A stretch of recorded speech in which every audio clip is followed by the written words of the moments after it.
Donc, bienvenue à tous dans ce troisième temps fort et annuel maintenant autour des innovations pédagogiques. Donc, l'idée étant de se retrouver chaque année pour une semaine qui permet de rendre compte des projets qui sont financés par rythme et puis de partager un peu autour des projets, autour des pratiques développées,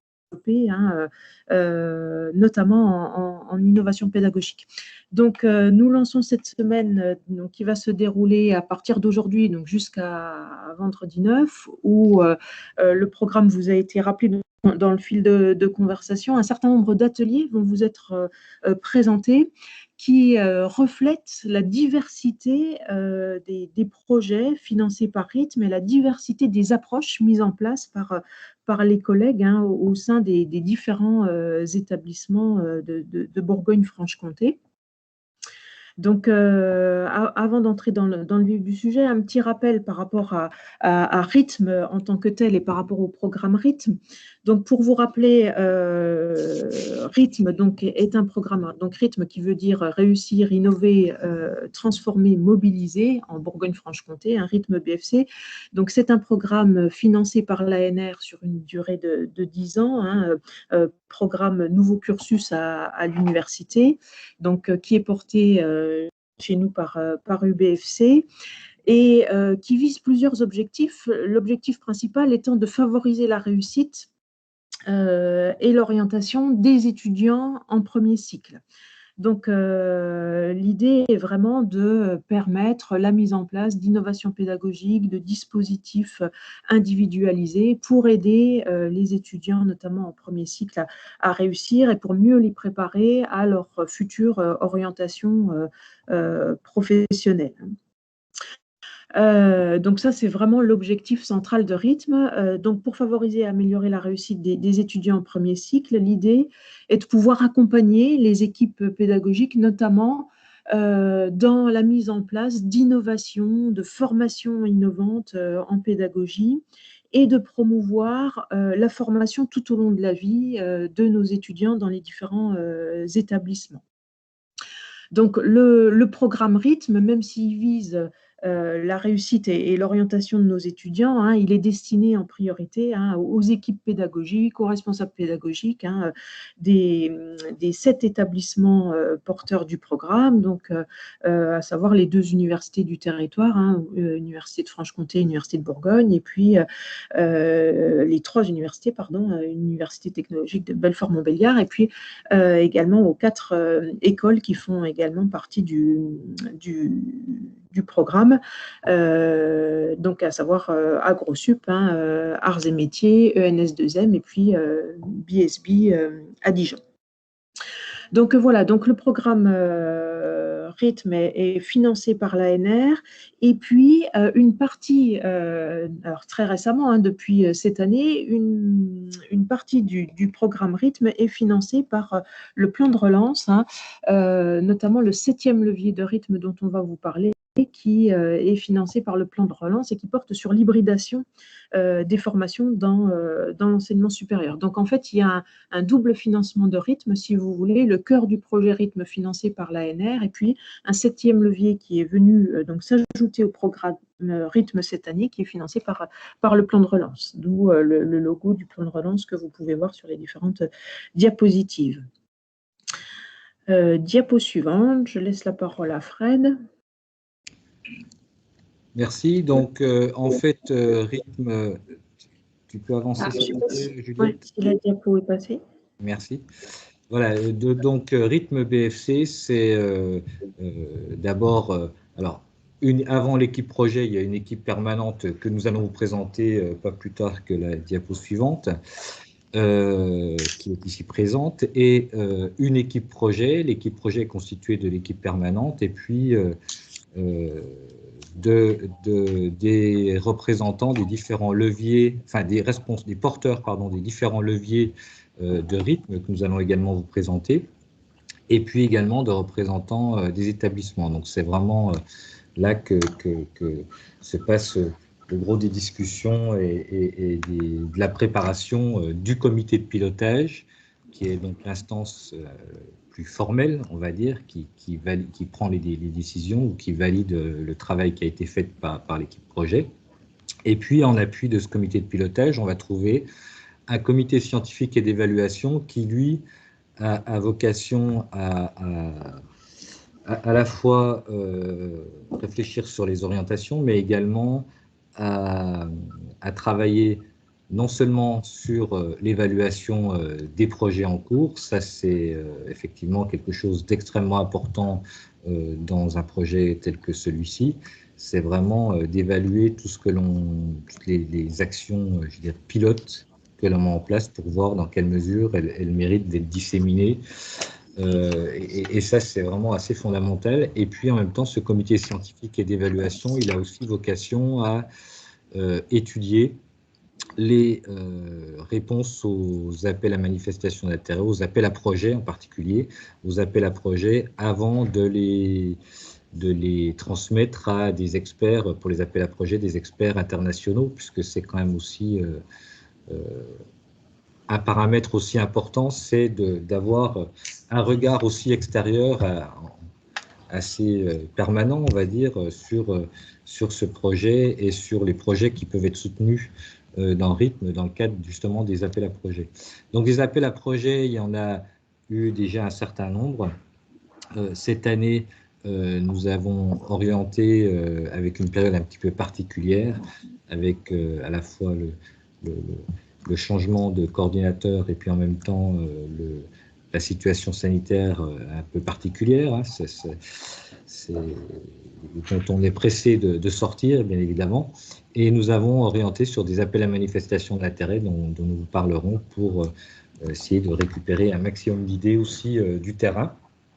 L'idée, donc, est d'expérimenter, d'évaluer et de disséminer. Juste une petite remarque, effectivement, si l'objectif principal de Rythme, c'est d'être transformant sur le premier cycle, il n'empêche, il ne vous aura pas échappé que dans UBFC, nous n'avons pas que des universités et que certaines écoles n'ont pas de premier cycle. Donc, il n'empêche qu'elles peuvent aussi expérimenter et ensuite, nous pouvons voir comment transposer, disséminer ces expérimentations au niveau des premiers cycles.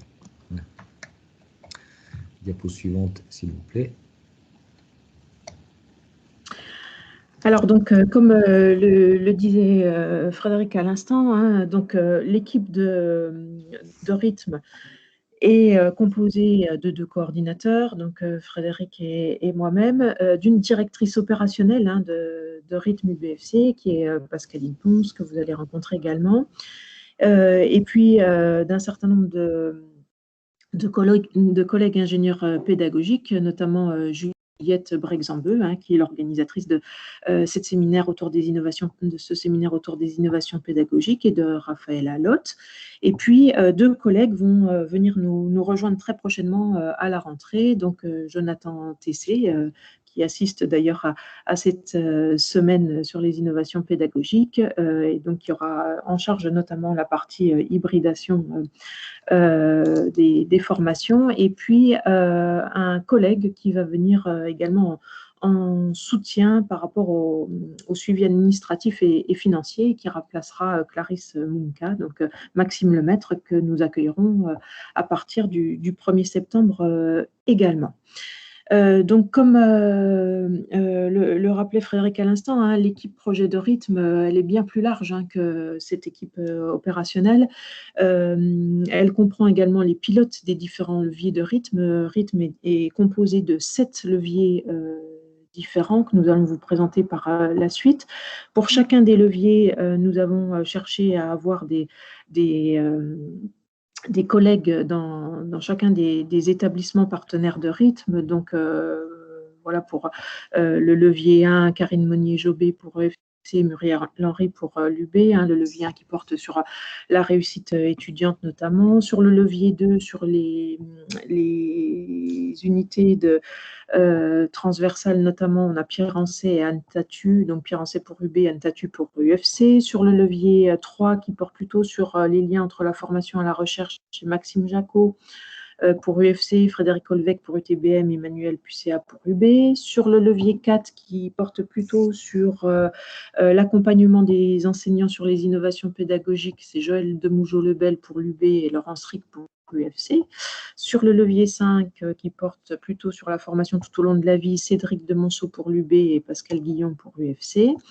Donc le levier 6, on vous en reparlera ensuite. Donc c'est un levier transversal à l'ensemble de rythmes. C'est l'accélérateur de transformation pédagogique qui est dirigé donc par Pascaline Ponce. Et puis sur le levier 7 qui porte sur l'hybridation des enseignements, donc on a Bruno Lapetite pour l'UB et Fabrice Bouquet pour UFC. Donc ces pilotes de levier qui font partie de l'équipe projet de rythme. Et à l'équipe projet s'ajoutent également tous les référents établissements, donc Delphine Benas pour AgroSup, Christine Sinapier-Galmière pour BSB, Sorine Ignat pour ENSAM, Christophe Varnier pour ENS2M et puis Sophie Costi pour UTBM. Donc voilà l'ensemble de l'équipe projet de rythme voilà, qui anime, qui dynamise et qui est à l'initiative d'un certain nombre de projets ou de propositions faites par rythme. Alors, diapo suivante. Je te propose directement de passer à la suivante, en fait, qui détaillera. Voilà. Le rythme, donc, comme vous l'évoquez, Sophie, est composé de plusieurs leviers, 7 en l'occurrence. Le premier, donc, qui s'intitule « Dispositif pour une meilleure orientation et réussite à l'entrée dans le supérieur » et qui, chacun des leviers possède des actions emblématiques et puis des AMI ou des appels à projets. En l'occurrence, aujourd'hui, cette année, on vous a dit que c'était uniquement des AMI. Et pour le levier 1, on peut citer la mise en place d'actions de rentrée avec des kick-offs de rentrée, théâtre forum, des ateliers de projets coopératifs, jeux de pistes, etc. Et avec cette année un appel à manifestation d'intérêt sur les ambassadeurs secondaires supérieurs, pardon, je vais y arriver, voilà. Oui. Et donc, le levier 2 concerne l'intégration de parcours différenciés ouverts sur la société. Et les actions phares de ce levier sont la création d'UE transversales avec des ateliers explicitation de compétences et surtout un énorme travail qui est aussi mis en avant par l'AMI 2, enfin sur ce levier 2, sur la reconnaissance de l'engagement étudiant et donc qui peut prendre différentes formes et notamment avec un travail important qui est réalisé aujourd'hui sur les open badges, c'est-à-dire la reconnaissance des compétences acquises, en particulier hors cursus, via des open badges. Ça, c'est vraiment un travail, la reconnaissance de l'engagement important qui est aussi au centre de la stratégie des différents établissements.